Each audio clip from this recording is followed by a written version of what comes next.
Welcome, blessed souls. Today's reading will be given by Dani herself, and it is exploring the collective energy by using an oracle and then asking the tarot for an answer to how to move forward. Let's hear it from Dani.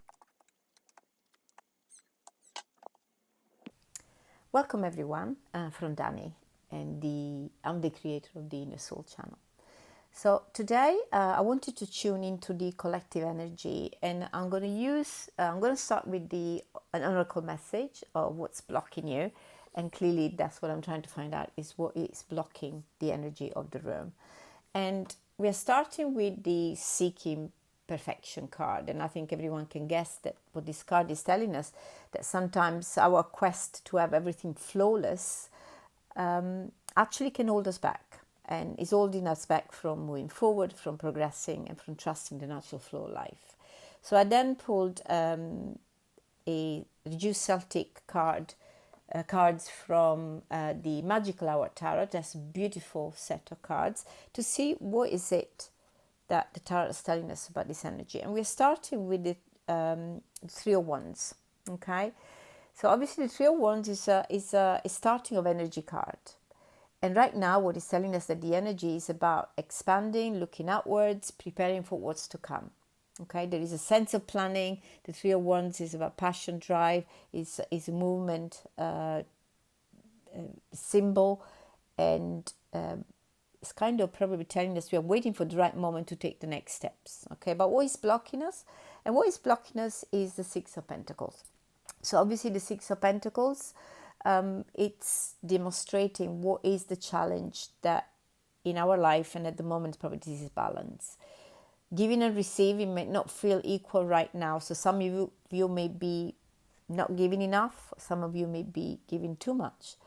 And so you need to probably balance that. And for those who are giving too much, probably you need to allow yourself to receive help from outside. And then we're looking at the immediate past. Obviously the Tower, many of you may know, is a sudden change. And so recent shifts might have shaken old foundations in whatever experience you're going through. The Tower shows that what seemed stable and settled may very well have crumbled. But that release, that crumbling, will have opened up a way forward to new possibility. Remember that this is never a negative card. Whenever something breaks down suddenly, it means that something new wants to come forward. So at conscious level, we have the High Priestess.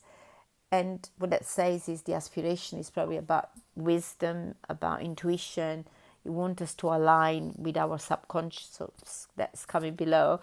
So there is a longing to move beyond the surface. And maybe some of you may be exploring this at meditation level, spiritual awareness level, which is always a good thing to do, sometimes exploring ourselves. And so when we actually look at what's going on in the subconscious, let me move this card a little bit more so you can see, is the moon. But the moon is about darkness and light, isn't it?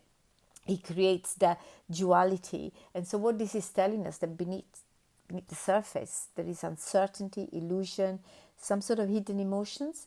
Collectively we may be sensing that not everything is clear, and there is a need to navigate through some sort of intuition and logic. So the subconscious is very much reflective with that conscious level. And the future is telling us this is a very young energy. The page cards are always about young energy. And what is telling us that the path forward is grounded in learning. This is Pentacles. It's about learning. It's about the mental energy. It's about fresh opportunities and starting something afresh. Yeah, the past has crumbled something, and the future is telling us we need to start something afresh. These cards are aligning beautifully, and the page brings beginner's energies, curiosity, patience. Practical steps that you can build something solid. And so, if we're trying to reflect, when we hold the mirror of seeking perfection against this spread, the message is clear. There is a desire to have everything flawless, but this desire may very well be causing hesitation and imbalance. So the Tower already showed that perfection cannot hold when the foundations aren't real, isn't it? The High Priestess and the Moon urge us to listen inwardly, not to illusions or perfections. And then the Page of Pentacles reminds us that progress comes through practice, learning, and steady steps, not through waiting until everything is perfect. So the invitation today is to release perfection, embrace growth, and trust that everything small is good enough. Okay, I hope this message helps you trust the journey forward and your own unfolding path. Thank you for listening to me. Have a wonderful day.